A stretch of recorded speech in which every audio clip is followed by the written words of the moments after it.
हमारे धर्म के मामले में आप क्यों आ रहे हैं? नरेंद्र मोदी क्यों बनाना चाह रहे हैं नॉन मुस्लिम को वक्फ बोर्ड मेंबर?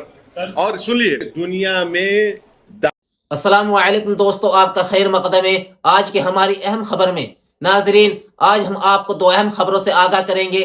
पहली खबर का ताल्लुक दारुल उलूम देवबंद से और दूसरी खबर का ताल्लुक है वक्फ बोर्ड बिल से। दोनों खबरें बहुत अहम है। नाजरीन, आपसे दरख्वास्त है कि वीडियो को मुकम्मल देखें। इंशाअल्लाह अल्लाह की ज़ात से उम्मीद है कि आपको बहुत फ़ायदा होगा। आइए चलते हैं पहले खबर की जानिब। दारुल उलूम देवबंद की जानिब से एक ज़रूरी ऐलान आया है। दारुल उलूम देवबंद का सोशल मीडिया पर कोई अकाउंट नहीं है। स्क्रीन पर आप दारुल उलूम देवबंद का ये लेटर पैड देख सकते हैं। इसमें लिखा गया है, मुख्तलिफ ज़राए से ये बात सामने आ रही है कि दारुल उलूम देवबंद के नाम से सोशल मीडिया के मुख्तलिफ प्लेटफॉर्म पर मुतअद्दिद अकाउंट चलाए जा रहे हैं। इसलिए वाज़ेह किया जाता है कि दारुल उलूम देवबंद का सोशल मीडिया पर कोई भी ऑफिशियल अकाउंट नहीं है। दारुल उलूम देवबंद से मुतालिक तमाम तर मुस्तनद खबरें, एलानात और मालूमात सिर्फ दारुल उलूम देवबंद के ऑफिशियल वेबसाइट www.darulumdeoband पर ही फराहम की जाती है।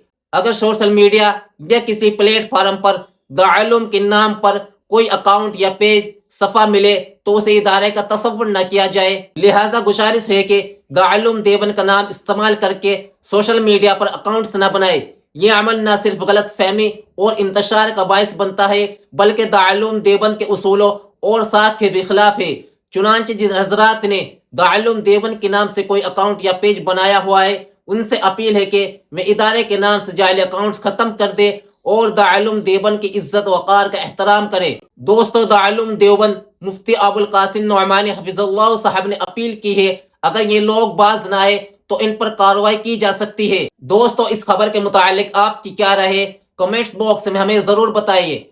आइए दोस्तों, दूसरी अहम खबर को देख लेते हैं। जनाब असदुद्दीन ओवैसी साहब ने मीडिया से कॉन्फ्रेंस करते हुए ये बात कही है कि वक्फ बोर्ड के सिलसिले में सरकार एक बड़ी साजिश कर रही है। आखिरकार दोस्तों, जनाब असदुद्दीन ओवैसी ने मीडिया के सामने वक्फ बोर्ड के मुतालिक ऐसी क्या बात बताई है जिसको सुनने के बाद आप भी हैरान रह जाएंगे। आइए जनाब असदुद्दीन ओवैसी ही की जुबानी आपको सुनाते हैं। हमारे धर्म के मामले में आप क्यों आ रहे हैं? नरेंद्र मोदी क्यों बनाना चाह रहे हैं नॉन मुस्लिम को वक्फ बोर्ड मेंबर? और सुनिए, दुनिया में दान का कॉन्सेप्ट सबसे पहले इस्लाम ने किया है। धांधली के नाम पे आप वक्फ बोर्ड को छीन लेंगे, धांधली के नाम पे आप नॉन मुस्लिम्स को मेंबर बना देंगे, धांधली के नाम पे आप छीन लेंगे। अरे भाई, धांधली कहाँ नहीं हुई है? मोदी जी क्या कर रहे हैं? एक सेक्शन है 95 एक्ट में, अगर कोई चोरी से वक्फ प्रॉपर्टी को बेचता है तो उसको 2 साल की सजा, रिगरस इंप्रिजनमेंट और नॉन बेलेबल। नरेंद्र मोदी क्या कर दिए? 6 महीने कर दिए, उसको बेलेबल कर दिए। वक्फ की प्रॉपर्टी बचा रहे हैं आप लोगों को मालूम कि सच्चर कमेटी ने दिल्ली में कहा कि 123 वक्फ प्रॉपर्टीज गवर्नमेंट ऑफ इंडिया के इलीगल कब्जे में है। 2007 में सच्चर कमेटी ने कहा कि उसकी लागत 6000 करोड़ रुपए है। मोदी की सरकार, उससे पहले मनमोहन सिंह की सरकार उस पर कब्जा करके बैठी हुई है। छोड़िए ना उन लोगों का, आप लोग एजेंडा चला रहे। देखो अरे एएसआई मालिक नहीं होता, एएसआई उसके मेंटेनेंस के लिए उसकी हद तक है एएसआई, उसका मालिक तो वक्फ होता है। वो सच्चर कमेटी ने कहा कि 172 ASI properties are in the illegal possession of ASI. यही तो हम बता रहे हैं, अगर हिंदू एंडोमेंट के लिए कोई बात अच्छी है तो मुस्लिम धर्म के लिए क्यों अच्छी नहीं होगी?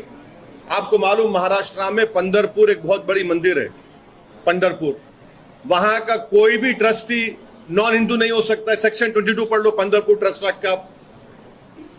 ये जो कानून ला रहे हैं, ये वक्फ को बचाने के लिए नहीं ला रहे नरेंद्र मोदी इस कानून से आरएसएस के एजेंडे को पूरा करना चाहते हैं।